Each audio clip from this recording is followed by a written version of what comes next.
What's up, guys? It's Analyst, and we're doing something a little different today. So, normally I'm going over every single matchup in each video.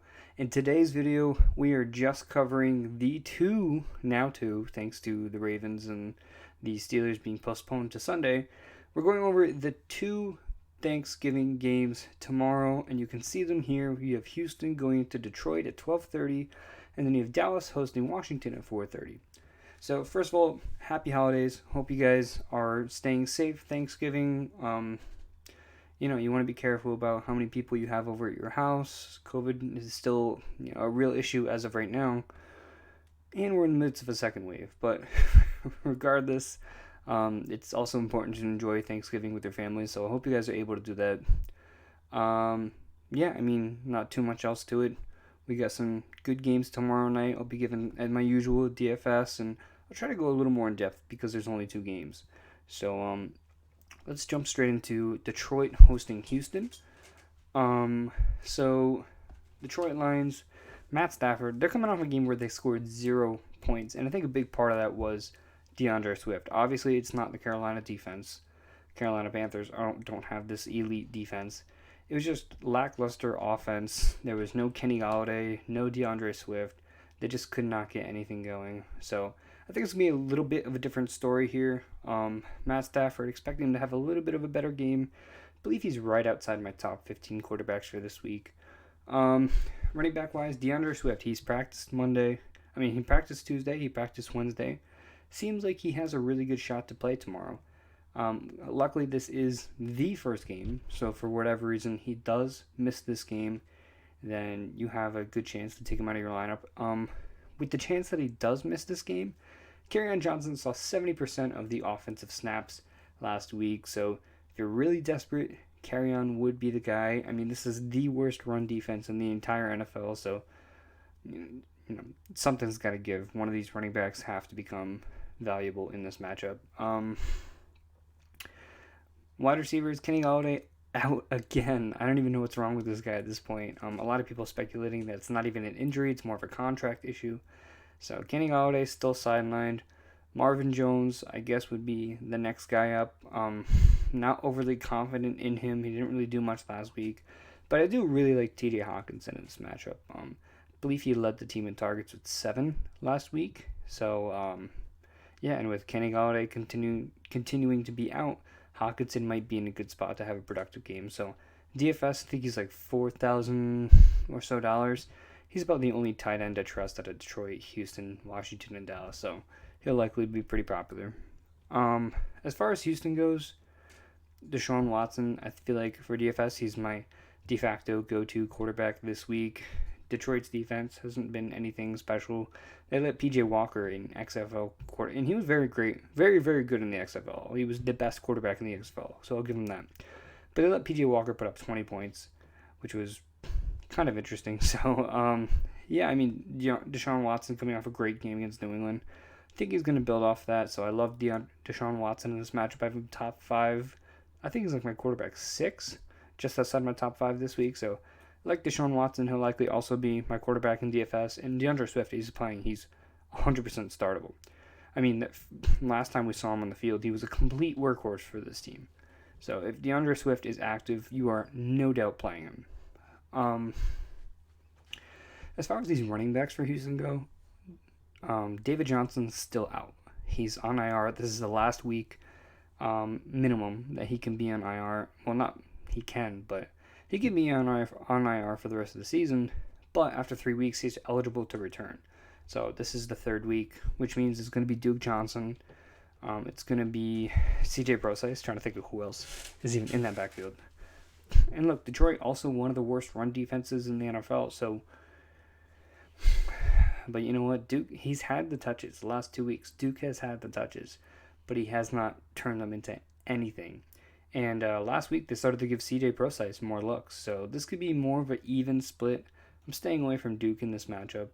In DraftKings, I think he's hovering close to $6,000, which is not something I want to buy into. So avoiding Duke in this game. But I do really like Brandon Cooks, and I do really like Will Fuller. The Detroit secondary is pretty leaky.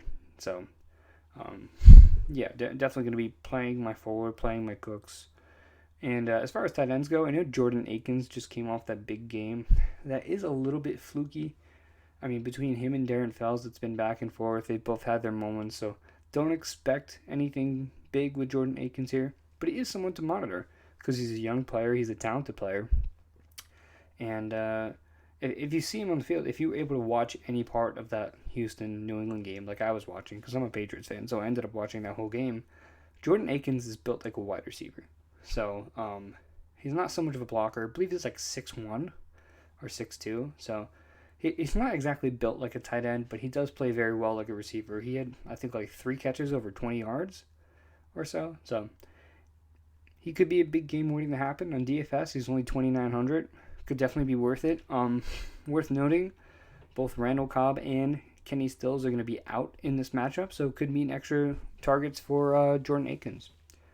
Kiki QT also caught a touchdown last week, so desperate start. He's like 3,400 DraftKings. So if you're looking for a desperate value, Jordan Akins at 2,900 would be my choice, or Kiki QT at 3,400. I think Detroit wins this game. Not Detroit. I think Houston wins this game. They're 3-point favorites. 51-point total isn't bad compared to the 46 down here. So, yeah, that's how I feel about that game. And let's just jump into the second game right here. We got Dallas hosting Washington.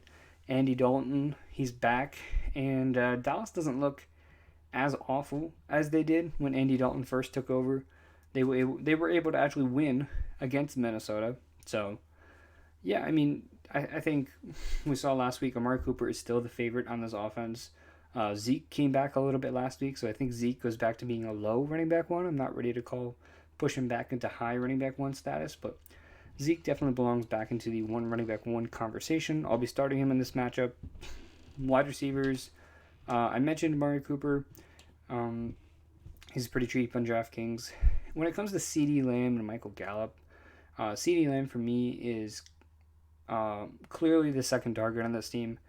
I don't feel great about Andy Dalton's second target. If I'm playing a wide receiver here, it's going to be Amari Cooper.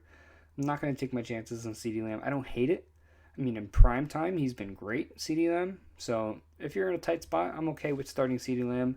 Amari Cooper, I'd classify him as a wide receiver too. CeeDee Lamb, I'd call him flex. Michael Gallup, complete boomer bust. It's been most of the time bust. Dalton Schultz, he wasn't targeted all that much last week, so probably avoiding him as well. Washington, Alex Smith, he had back-to-back 300-yard games. Took a backseat last week because Washington was able to just run it out with Antonio Gibson, so they didn't really need Alex Smith to do all that much through there, and especially because of who he is and the injury he had. There's no reason to force him to keep throwing the ball if they can just run it out. But I do expect him to have to throw it a little more in this game. So that being said, Antonio Gibson, he's becoming a running back one. So he's an every week starter. J.D. McKissick, he didn't get a ton of targets last week, but because this is going to be a more competitive game, and if you're looking at the spread, Dallas is the favorite here. So expecting Washington to have to pass a little more. I think J.D. McKissick will go back to his insane target share. And wide receiver-wise, Terry McLaurin, fantastic as always, must start every week. He had a big game against Dallas last time these two teams met. Logan Thomas actually had the second most targets on the team last week with 5.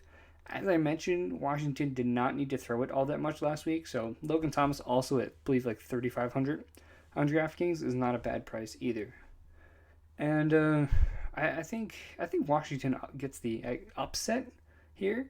I mean, this game actually has a lot of implications for the NFC East, which is nuts to think about. But I think Washington squeaks away with the win here. Alex Smith in prime time. Be a nice end to Thanksgiving. And yeah, so it's just a short video for you guys. I'll have another video this weekend outlining the Sunday games and as well as the Monday game. But yeah, I just wanted to say happy Thanksgiving. Enjoy time with your family. Be safe, be careful, and I'll see you guys later during the week on Saturday. Most likely Saturday, the video will be out. So I'll see you guys then.